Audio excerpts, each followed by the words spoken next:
ये धरा धरा रह जाता है। मालिक ने जो देना है वो अवश्य देगा, कर्म अवश्य करना पड़ेगा। कर्म करो, कर्म के बिना तो ये शरीर व्यर्थ हो जाएगा। क्योंकि इस बॉडी का जो कंस्ट्रक्शन है, इस परमात्मा ने यह बॉडी बनाई इसलिए शरीर मनुष्य का कि इस पर मेहनत जरूर करनी चाहिए, नहीं तो ये व्यर्थ हो जाएगा, ये तो कंडम हो जाएगा, बेकार है तो माटी का पुतला। तो इसलिए मालिक ने इसको ऐसा बनाया, कोई ना कोई प्रयत्न क्रिया कर्म करते ही रहो, इसमें रोग भी कम होंगे उससे। तो उसके लिए अपना काम करना है। काम भी बहुत होता है, जैसे पेट के लिए कुछ तो करना ही है, तो लेकिन इतना करे जो भक्ति में बाधक ना हो, और ये याद रहे कि ये मेरा नहीं है, चलने की तैयारी रखे।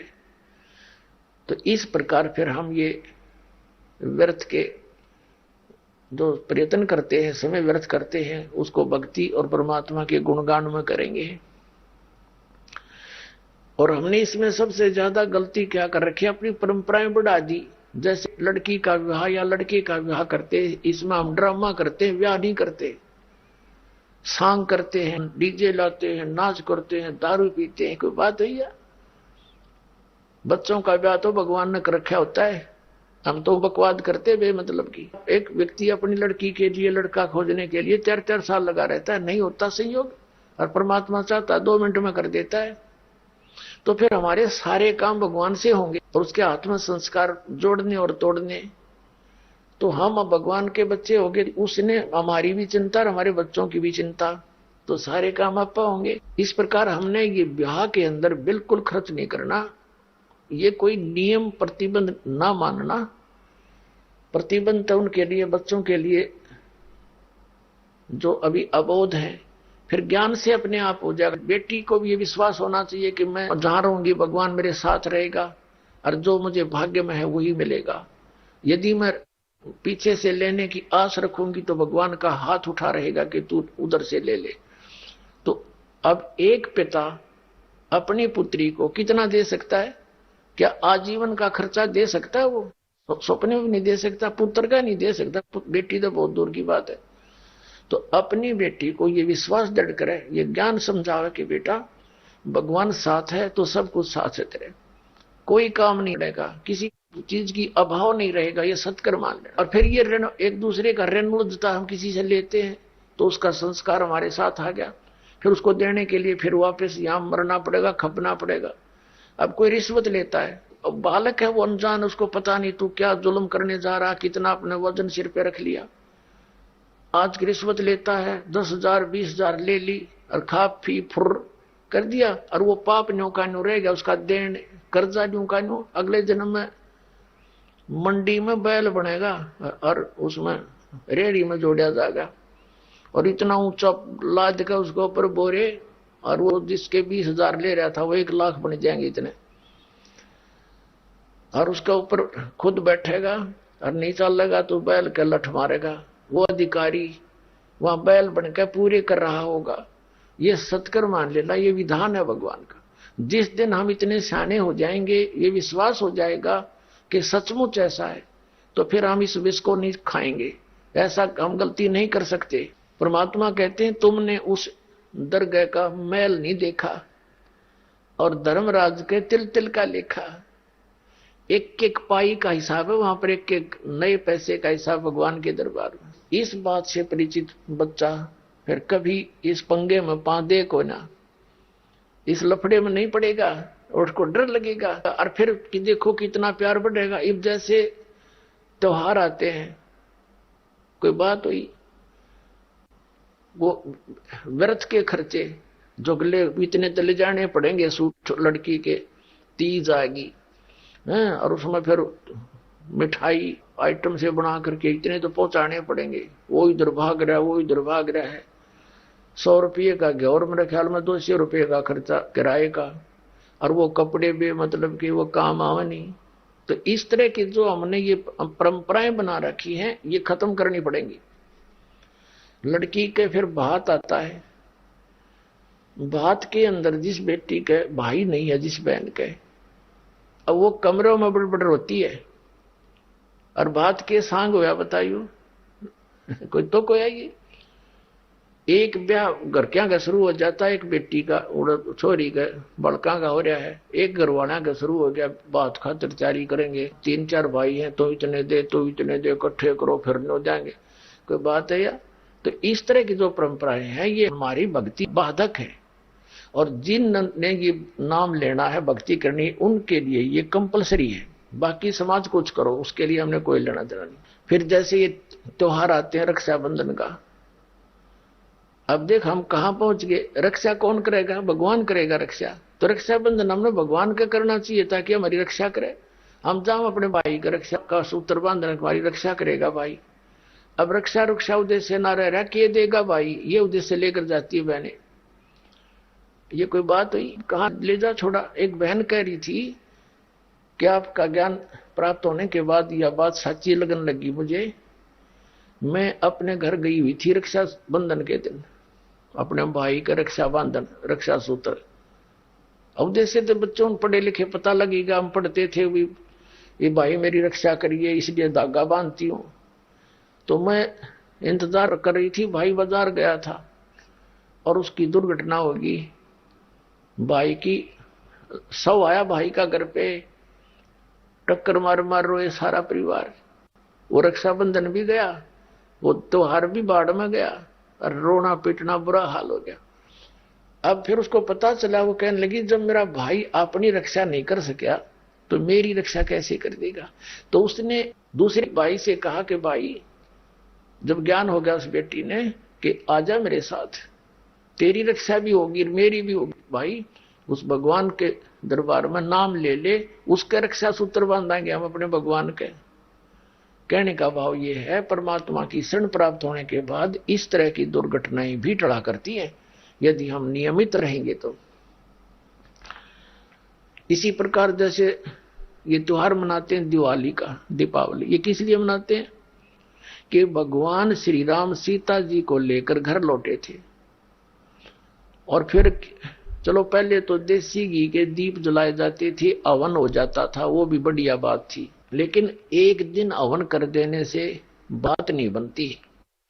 अपना रोज लगावे घी की दीप है, रोज हवन करे वो, और जब सीता जी को घर से निकाला फिर भी मनाओ तुम उसने, फिर भी दिवाली मना रहे हो, सीता तो घर से निकाल दी गई थी जिसके आने की खुशी में,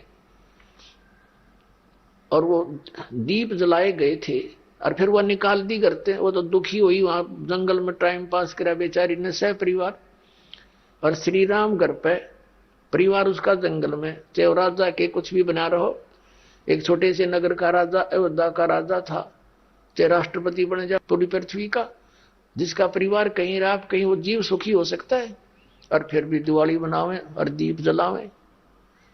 तो इस तरह की जो क्रियाएं हैं ये परंपरा है, सूझबूझ का कार्य नहीं है। फिर बम छोड़ते हैं त्योहार के दिन, तरह कितना प्रदूषण फैलाते हैं, आग लग जाती है। तो यह परंपरा बनाई तो बच्चे आकर्षित हुए, इसको समाप्त करेंगे धीरे धीरे। और क्या की खुशी, एक भगत कह रहा था, बोला जी नाम लेने के बाद ज्ञान हुआ हमें, और पहली बार त्योहार मनाया हमने अपना, हमने 10 वर्ष हो गए ना दिवाली मना ली, ना तीज त्योहार मनाए, और ना होली मनाई। कारण क्या रहा कि हमारा परिवार है, 5-6 भाई हैं मेरे दादा, उसमें किसी का कोई मृत्यु हो जाती है, कभी हमारे घर में हो जाती है।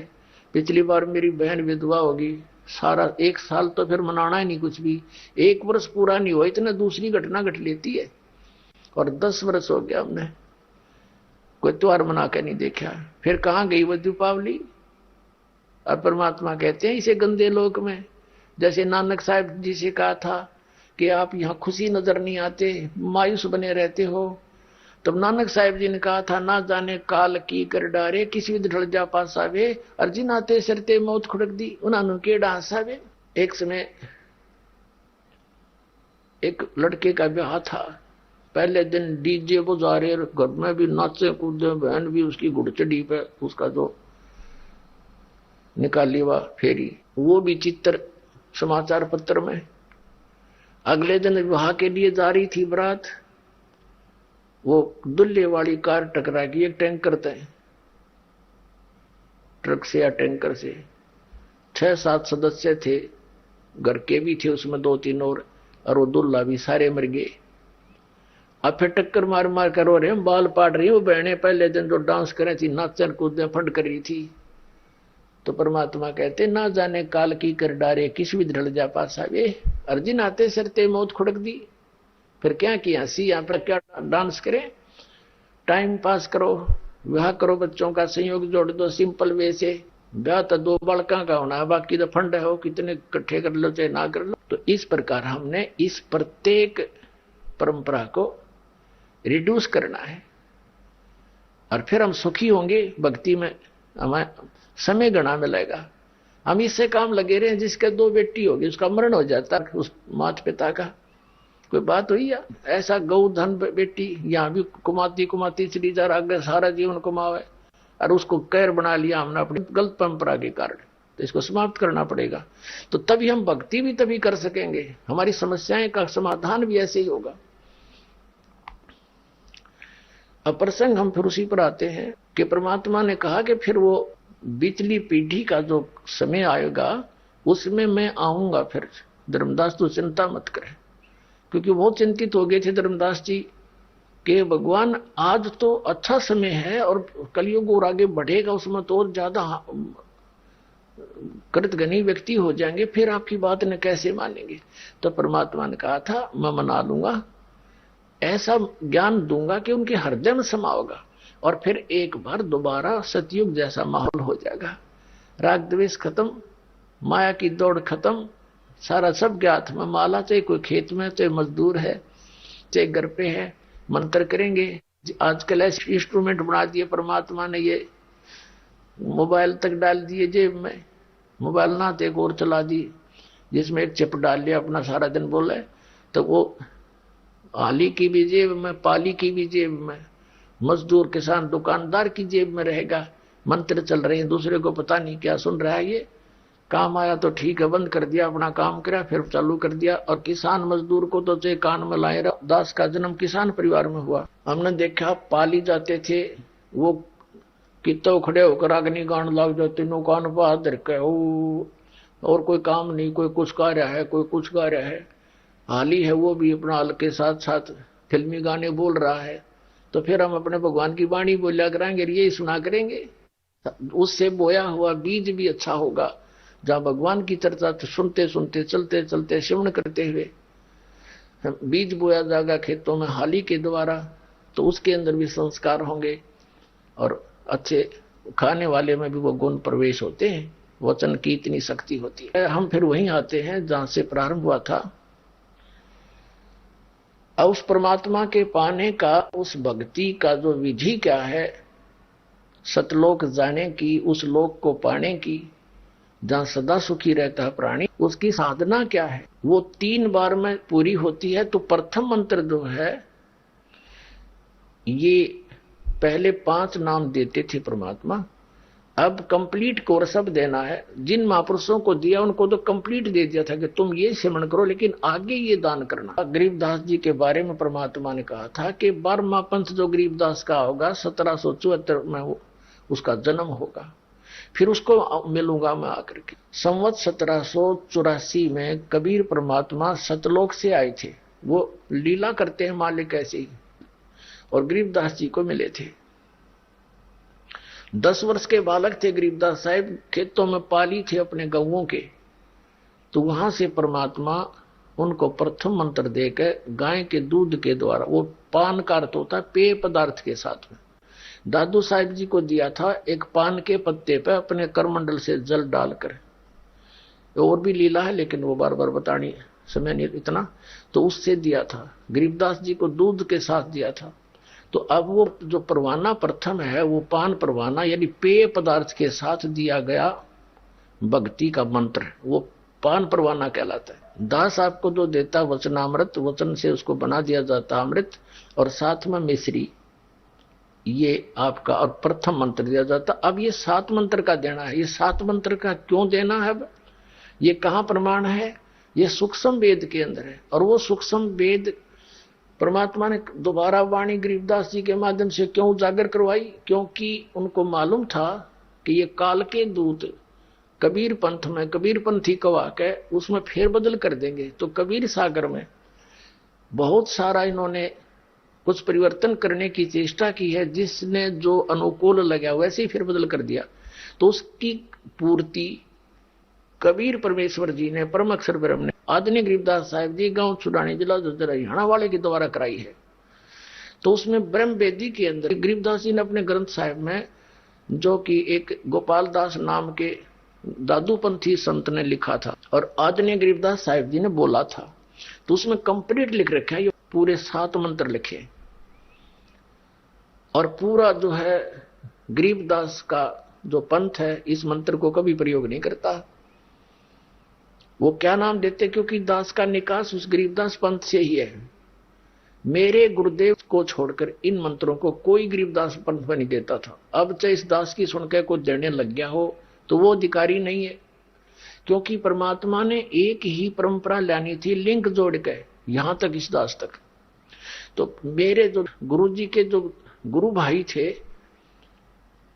उससे भी दास मिला था, वो बहुत वृद्ध हो रहे थे। गोपालपुर गांव है खरखोदा के पास, जिला सोनीपत, हरियाणा में। उस गोपालपुर गांव में गया था दास, तो वहां एक बहुत बुजुर्ग से थे, पता लगा था मैं ये हमारे गुरु जी के गुरु भाई है।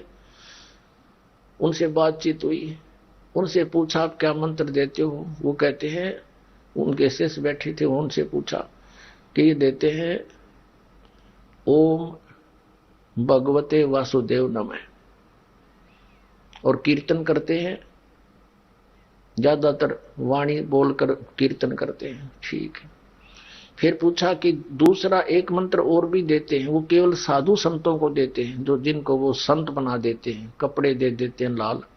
वो क्या मंत्र देते हैं? सोहम मंत्र देते हैं। बस 100 बार हम अंदर 2 भाग करके जाप करना होता है। फिर ये दास गरीबदास पंथ के सभी आश्रमों में लगभग गया, तो वहां भी संतों से डिस्कस की, तो उन्होंने यही बताया कि जो संत बन जाते हैं उनको देते हैं सोहम मंत्र, 100 बार हम अंदर, ऐसे जाप करना।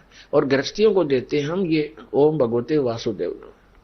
उन जिन्होंने उपदेश प्राप्त था उन्होंने भी बताया, क्योंकि फिर गुरु भाई एक पंथ के हो गया, आपस में डिस्कस कर लेते थे, बता देते थे। फिर उनसे दास डिस्कस करता था कि गरीबदास जी ने ऐसा ऐसा लिखा है कि सोहम ऊपर और है, सत सुकृत एक नाम, वो कौन सा सोम के ऊपर कोई मंत्र है?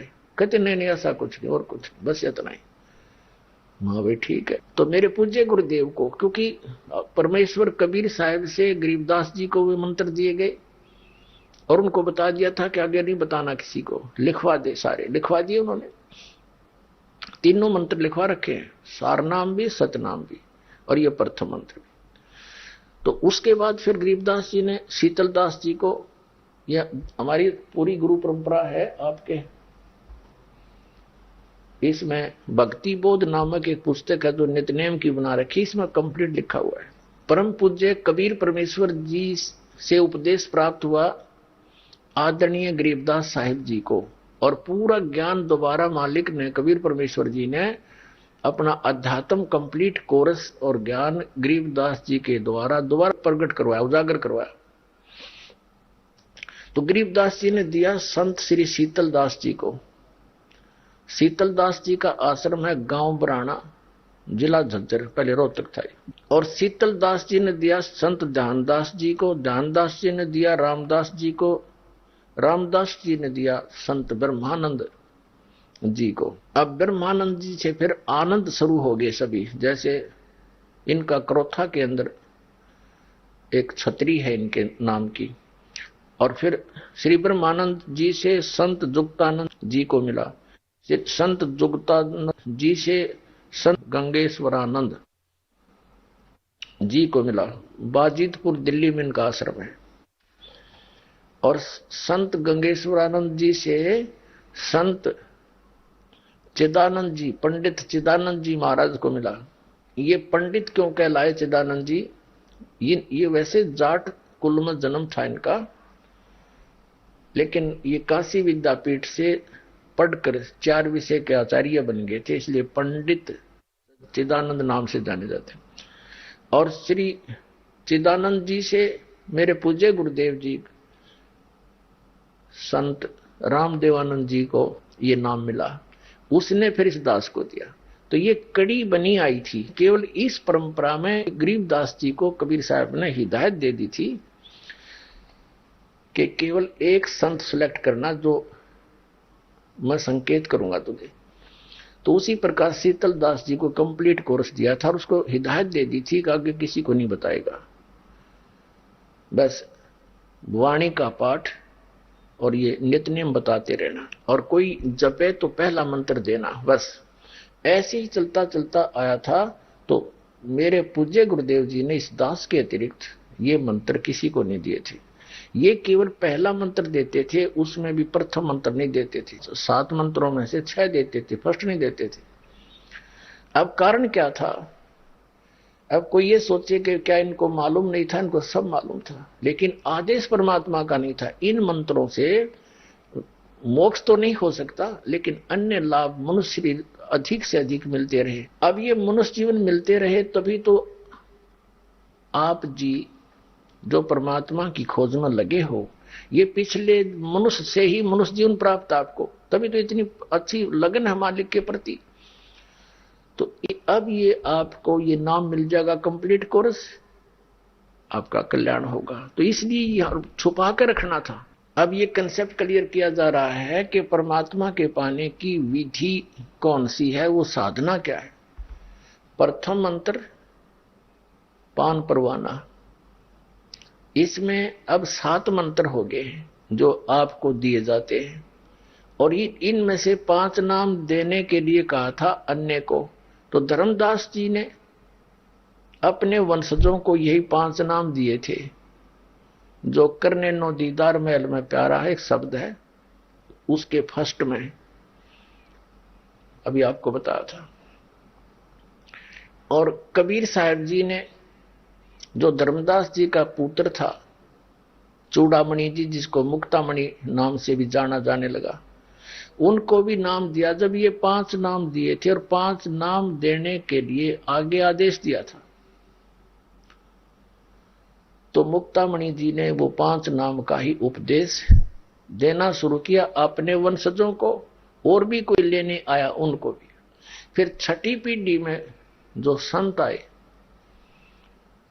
उनको कोई अन्य व्यक्तियों ने इस बात पर टोका टाकी कर दी कि भी तुम कहो तो सतपुरुष की पूजा करनी, इन देवताओं की भक्ति हमने नहीं करनी, और भक्ति दे रहे हो तुम इन्हीं की। अब वो इस बात को डिफाइन नहीं कर सका, इस तरह का उसके पास उत्तर नहीं था, इसलिए उसने विचलित होकर के नाम बदल दिए कि अब ये क्या कहेंगे हमारे को। उसके अपने ज्ञान से वो भी जचा उसने कि ठीक ये विवाद से, तो उसने वो 5 नाम खत्म कर दिए और एक सेंटेंस पूरा एक आरती सी बता दी। अजर नाम, अमर नाम, अमी नाम, पाताले सब सिंधु नाम, यही हंस का काम, 5 नाम ले हंस सतलोक समान। 5 नाम जो है सहयोगी है उसमें। ये 5 नाम भी हमने लेने हैं, क्योंकि यहाँ कंठ कमल तक हमने जितने भी प्रधान हैं, इन कमलों के मुखिया हैं, हेड ऑफ द डिपार्टमेंट हैं, इनसे नो ड्यू सर्टिफिकेट लेना है। हमने स्वदेश जाना है। स्वदेश जाने के लिए जिस देश में हम रह रहे हैं वहां का जितना भी ऋण है वो चुकाना पड़ेगा। तो ये साधना है जो है इन मंत्रों का, ये पूजा नहीं है इनकी, ये तो इनकी मजदूरी है, इनका ऋण हमारे ऊपर। जैसे हमने बिजली का कनेक्शन ले रखा है, तो बिजली का बिल भरना हमारी पूजा थोड़ी है, वो तो हमारी आवश्यकता है। बिल भरेंगे तो वो लाइट चालू रखेंगे कनेक्शन, नहीं तो पावर काट देंगे। ऐसे टेलीफोन का बिल भरना है, वह पानी का बिल भरना है, और भी जैसे कोई गैस का कनेक्शन ले रखा है, तो इनके बिल हमने भरने पड़ेंगे, भरने चाहिए, करते हैं तभी हमें सुविधा मिलेंगी। तो इन ब्रह्मा विष्णु महेश के इन नामों की कमाई है, ये साधना है। इनकी मजदूरी करके इनको टैक्स देते रहेंगे तो ये हमें यहाँ की सुविधा देते रहेंगे, क्योंकि यहाँ की यही प्रधान है। और जब हम यहाँ से चलेंगे तो इनका कोई ऋण हमारे ऊपर नहीं रहेगा, ये हमें नो ड्यू सर्टिफिकेट देंगे कंठ कमल तक। और अब इसलिए देना है, ये 2 मंत्र और इसमें ऐड किए हैं कि हमने मोक्ष प्राप्ति करनी है।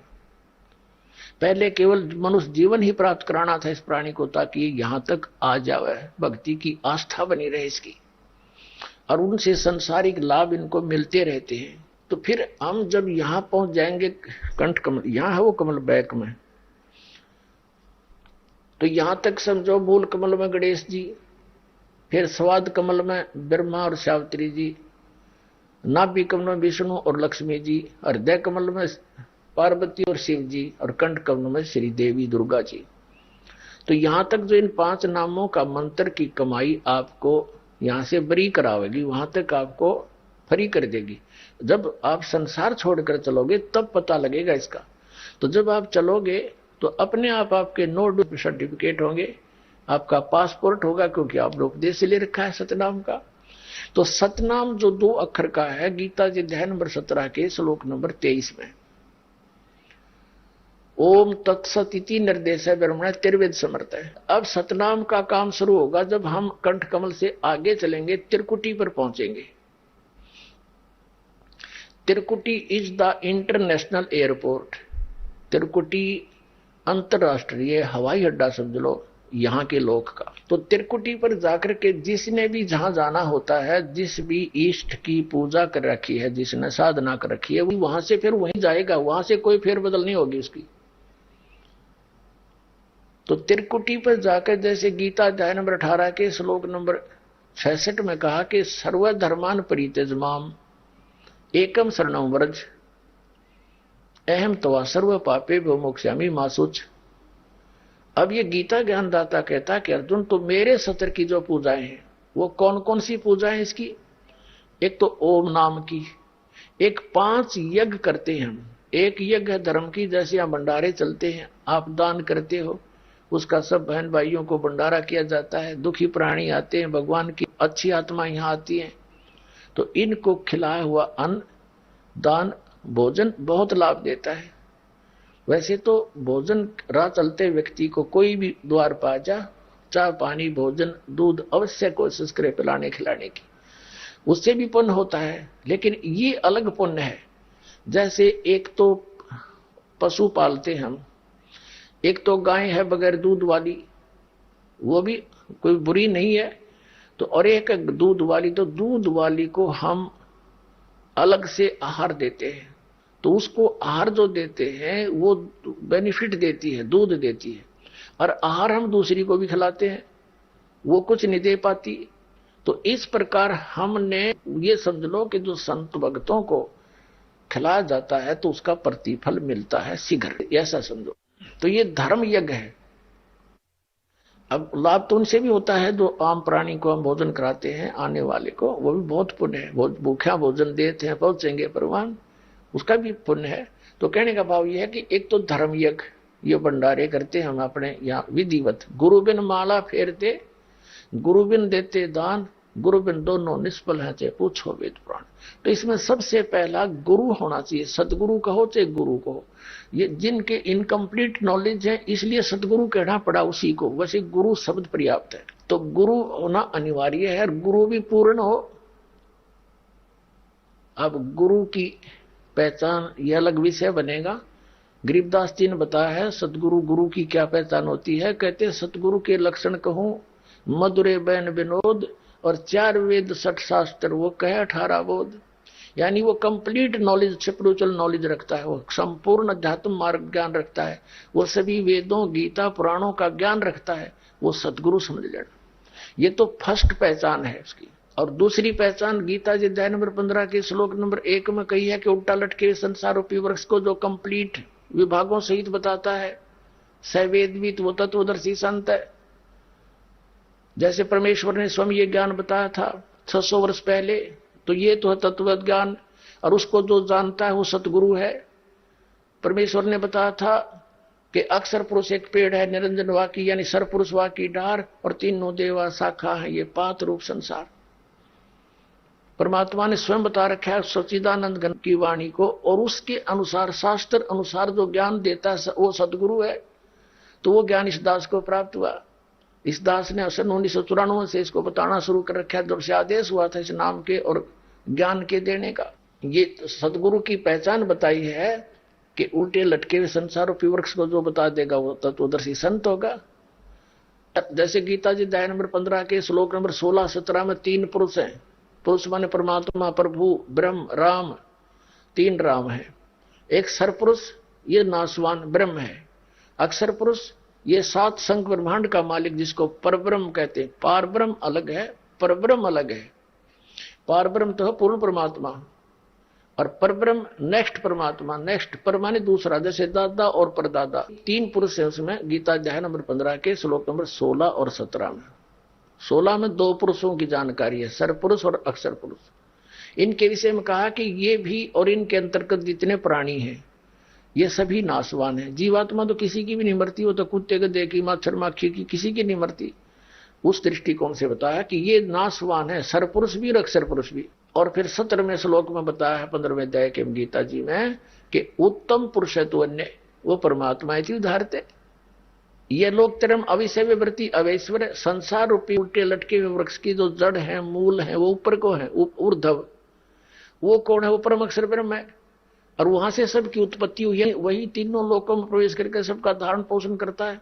अर्थात पूरे वृक्ष को, पेड़ को जड़ से ही, मूल से ही आहार प्राप्त होता है। यानी सबका धारण पोषण करने वाला भी वो सत्पुरुष ही है, अमर पुरुष है, कबीर साहब है। तो और वही परमात्मा कहा जाता है। परमात्मा का अर्थ है श्रेष्ठ आत्मा, अच्छी आत्मा।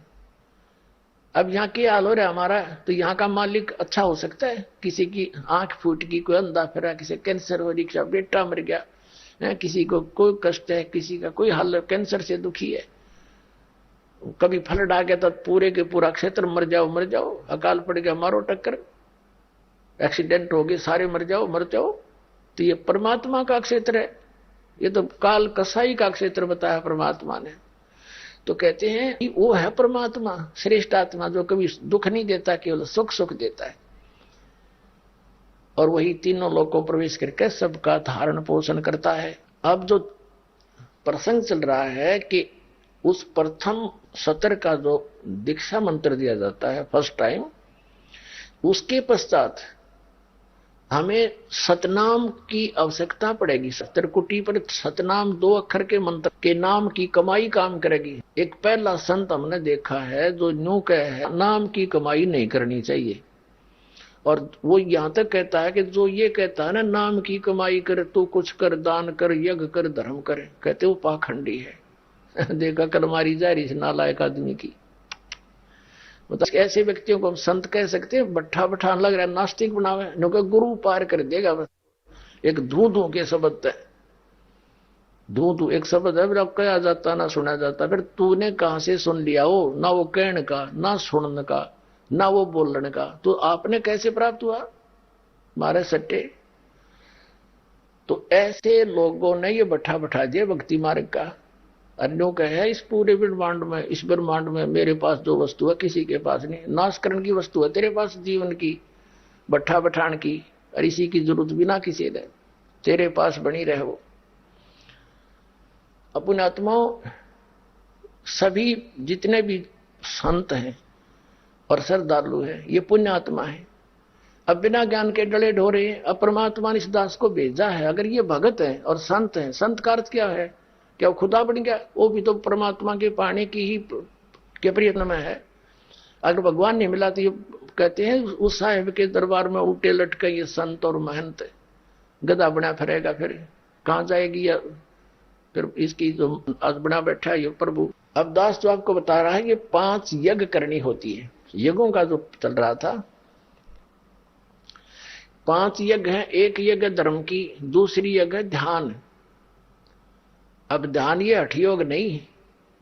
जैसे किसी का कोई टेंशन हो जाती है किसी बात की, तो रह रहकर उसका दिमाग वहीं रहता, माइंड बात करता है, 2 सेकंड के बाद फिर अकेला हुआ ना, और वहीं ध्यान वो उसी पर रहता। तो ऐसे इस मंत्र के ऊपर परमात्मा की महिमा पर ध्यान रहे, उसके गुणगान, उसकी याद बनी रहे। This is meditation. ये सहज ध्यान है कि संसारिक बातों में कम और मालिक पर ज्यादा आपकी सुरती टिकी रहे। That is meditation. संतों का ये सहज ध्यान है, सहज मार्ग है। जैसे आप यहाँ सत्संग में आते हो तो यहाँ आपका ध्यान मालिक में रहता है। ये ध्यान यज्ञ हो रही है। एक यज्ञ धर्म की, दूसरी यज्ञ ध्यान, तीसरी यज्ञ हवन की या देसी घी की जोत जलाई जाती है और सबको सलाह दी जाती है घर घर में अपना जोत जगाओ।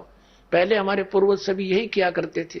इन नास्तिकों ने यह भी बंद करा दिया, ये धन धन सदगुरु जय गुरुदेव वाले और राधा स्वामी वाले और ये इस तरह के जम्मू वाले, इन्हें सब बंद करवा दिए। कुछ नहीं करना, दान नहीं करना, यज्ञ नहीं करना है। वो भी जो थोड़ा बहुत रहा थी हवन यज्ञ की मिलनी थी वह भी बंद करवा दी। और ज्ञान इनका कक्ष है नहीं, ज्ञान यज्ञ हुआ करे सत्संग से, और सत्संग कहते हैं सच्चे ज्ञान को। इनका ज्ञान निराडंगा। सतलोक में क्या बताते हैं, बोला निराकार भगवान है। एक चतुरता दिखा के बोला प्रकाश उत्पन्न किया परमात्मा ने एक शब्द है, फिर उसमें खुद समा गया जैसे पानी में चीनी हो गया, एक रस लोथड़ा बन गया उदय प्रकाश का, या फिर चेतन हो गया। उसको ऊपर फेंक दिया, भगवान आप पे चटक दिया, वो बूंद सी बन गई, बिंदु बन गए, वह बन गई आत्मा। और उस प्रकाश में ऐसे फिरती है, आनंद लेती है, टट्टू आनंद लेती है। भगवान वह है नहीं, फिर उस समुद्र में धक्के खाओ मछलियां। जबकि वास्तविकता क्या है, धर्मदास साहिब जी को परमात्मा परम पूज्य कबीर साहब लेकर गए सतलोक में, सारी व्यवस्था दिखाई, वहां पे छोड़ा, उसने सच्ची बताई, भाई भगवान आप ही हो। वहां भी देखा मालिक को उसी साकार रूप में, नीचे भी देखा, वहां सब हंस देखे, उनकी आकृति सब कुछ वर्णन कर रखा उन्होंने, क्या रूप है, कैसे है। वहां फल फ्रूट है, स्त्री पुरुष का भी वहां पर एक ऐसा जोन है जहां पर स्त्री पुरुष रूप में भी रहते हैं। आइए अब हम उन श्रद्धालुओं के अनुभव जानते हैं जो जगत गुरु तत्वदर्शी संत रामपाल जी महाराज जी से दीक्षा प्राप्त कर चुके हैं तथा उनके द्वारा बताए गए भक्ति मार्ग पर चल रहे हैं। नमस्कार सर। सत साहेब। सर क्या नाम है आपका? सतपाल पांचाल। सतपाल जी आप कहाँ से हैं? कृष्ण बिहार दिल्ली से जी। सर संत रामपाल जी महाराज से नाम दीक्षा आपने कब ली? 14 जून 2010 में जी। सर संत रामपाल जी महाराज से नाम दीक्षा लेने से पहले क्या आप कोई भक्ति साधना भी करते थे? सर जी मैंने सुना था कि खेकड़ा में परमात्मा संत गीसादास को मिले हैं, तो मैं उसी तलाश में लग गया कि हाँ परमात्मा मिलता है, मैं भी परमात्मा से मिलना चाहता हूँ। ऐसे परमात्मा की तलाश में गुरु बनाता रहा जी। तो मैंने राजेंद्र सिंह महाराज की शरण में गया, वहाँ भी ठीक ज्ञान नहीं मिला। उनके बाद आशुतोष जी महाराज की शरण में गया, वहाँ भी ज्ञान ठीक नहीं मिला। के बाद धन धन सतगुरु लोग के यहाँ गया, वहाँ भी ज्ञान ठीक नहीं मिला। उनके बाद व्यास राधा स्वामी में गया जी, वहाँ भी ठीक ज्ञान नहीं मिला। 15 साल तक बहुत गुरुओं की शरण में गया, बाकी परमात्मा ज्ञान ठीक से कहीं मिल नहीं पाया। सर आप आशुतोष जी महाराज, राजेंद्र सिंह जी, गुरमीत राम रहीम सिंह जी और राधा स्वामी पंथ में भी गए और भी गुरु आपने बनाए, लेकिन ना तो आपको परमात्मा मिला ना ही आपकी परेशानियां ठीक हुई। तो फिर आप संत रामपाल जी महाराज की शरण में कैसे आए? संत रामपाल जी महाराज की शरण में ऐसे आज ही मैं आशुतोष जी महाराज के सत्संग में जा रहा था और रास्ते में संत रामपाल जी महाराज का सत्संग हो रहा था, तो उनका ज्ञान सुनने के लिए मैं वहाँ सत्संग में बैठ गया। तो जब महाराज जी ने धर्म शास्त्र दिखाए और परमात्मा के विषय में जानकारी दी कि परमात्मा पूर्ण परमात्मा कबीर साहब हैं, तब हमको पता लगा कि पूर्ण परमात्मा कबीर साहब हैं। तब हम 2004 में फिर मैंने संत रामपाल जी महाराज से नाम दीक्षा ली। नाम लेने के बाद फिर महाराज जी दर्शन दे रहे, महाराज जी के चरणों में गया, फिर मेरे को वहाँ चरण सेवा मिली। परमात्मा ने बोला बेटे डगमग नहीं होना, भक्ति पर लगे रहना, भटकी हुई आत्मा तुमने पता नहीं कितने गुरु की शरण में गए, कितने गुरु बनाए, कितना ज्ञान सुना, पर यहाँ आने के आपकी तृप्ति होगी, आप भक्ति में अडिंग लगे रहना, डगमग नहीं होना। सर आप 15 साल तक बहुत सारे गुरुओं की शरण में गए, फिर आप श्री संत रामपाल जी महाराज की शरण में आए, तो सर आपको आशुतोष जी महाराज, राजेंद्र सिंह जी, गुरमीत राम रहीम सिंह जी और राधा स्वामी पंथ के पंथों में और संत रामपाल जी महाराज के पंथ में क्या भिन्नता नजर आई?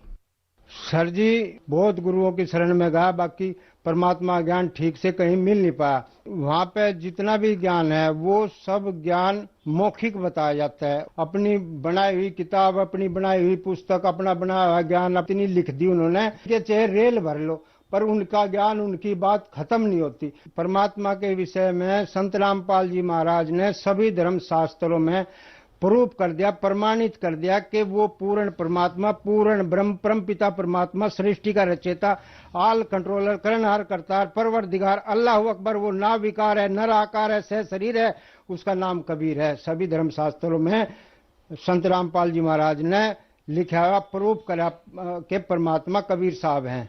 सर, बहुत सारे गुरुओं के पास भटकने के बाद, संत रामपाल जी महाराज की शरण में आने के बाद आपको परमात्मा मिले, तो फिर परमात्मा मिलने के बाद क्या आपको लाभ भी प्राप्त हुए? परमात्मा मिलने के बाद मेरे को ये लाभ हुआ जी। एक बार मैं अपने कृष्ण विहार गुरुद्वारे में मैं काम कर रहा था। 20 फुट ऊंचाई पे पैड़ बंधी हुई थी और वहां पे मतलब पैड़ टूट गई और मैं ऊपर से गिरा। गिरते मेरा पैर टूट गया। पैर टूट गया तो मैं चलने में, काम करने में असमर्थ रहा। चोट लगते ही मैंने परमात्मा से प्रार्थना करी, परमात्मा गुरुदेव संत रामपाल जी महाराज, मेरे को चोट लग गई, पीछे परिवार खाने वाला है और कैसे गुजर बसर होगी। परमात्मा ने ऐसी दया मेहर करी कि 1 साल तक किसी बात की कोई कमी नहीं रही और सब बातों की मौज रही, पैर भी ठीक हो गया जी।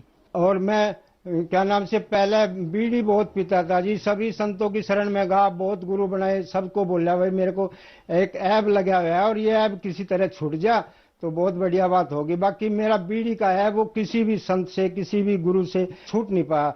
पर जब मेरे को पता लगा भाई संत रामपाल जी महाराज की शरण में जाने से सारे सुख मिलते हैं, सारे ऐब छूट जाते हैं, सारी बीमारी दूर हो जाती हैं।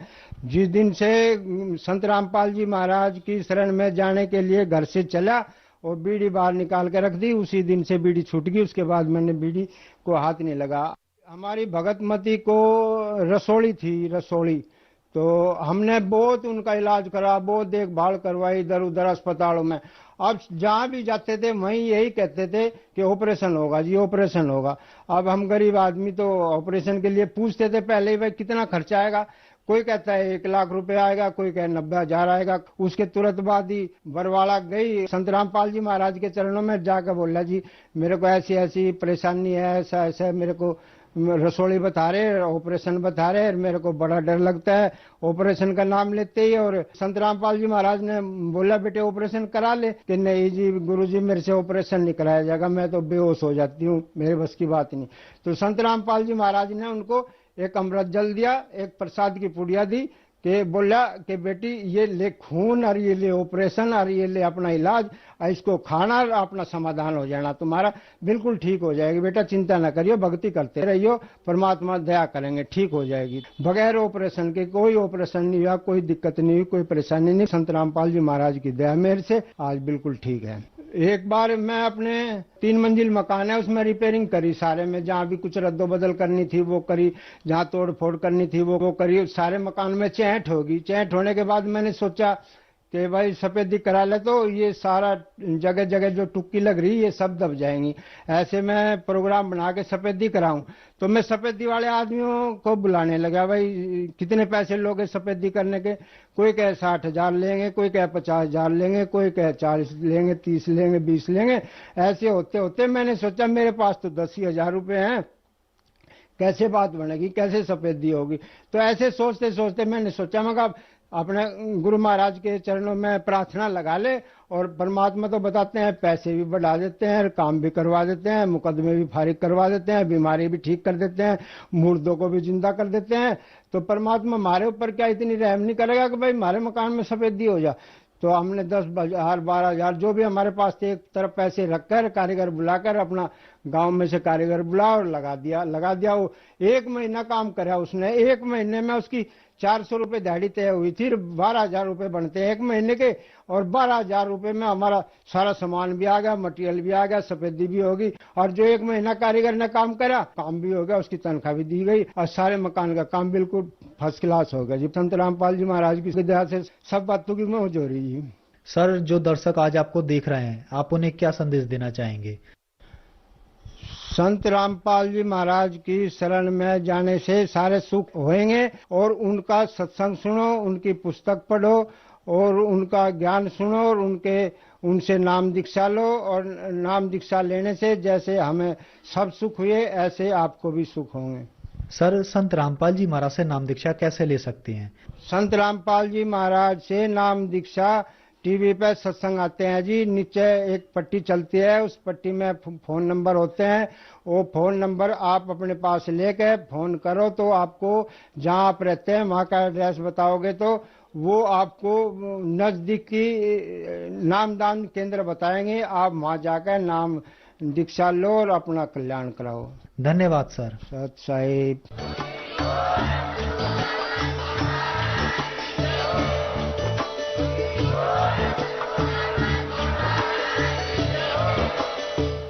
रहे थे जगत गुरु तत्वदर्शी संत रामपाल जी महाराज जी के मंगल प्रवचन। अधिक जानकारी के लिए विजिट कीजिए हमारी वेबसाइट www.jagatgururampalji.org। संत रामपाल जी महाराज जी के शुभ आशीर्वाद से पूरे विश्व भर में 500 से भी ज्यादा नाम दीक्षा केंद्र हैं, जिन पर संत रामपाल जी महाराज जी द्वारा ऑनलाइन निःशुल्क नाम दीक्षा दी जा रही है। अपने नजदीकी नाम दीक्षा केंद्र का पता करने के लिए संपर्क करें 8222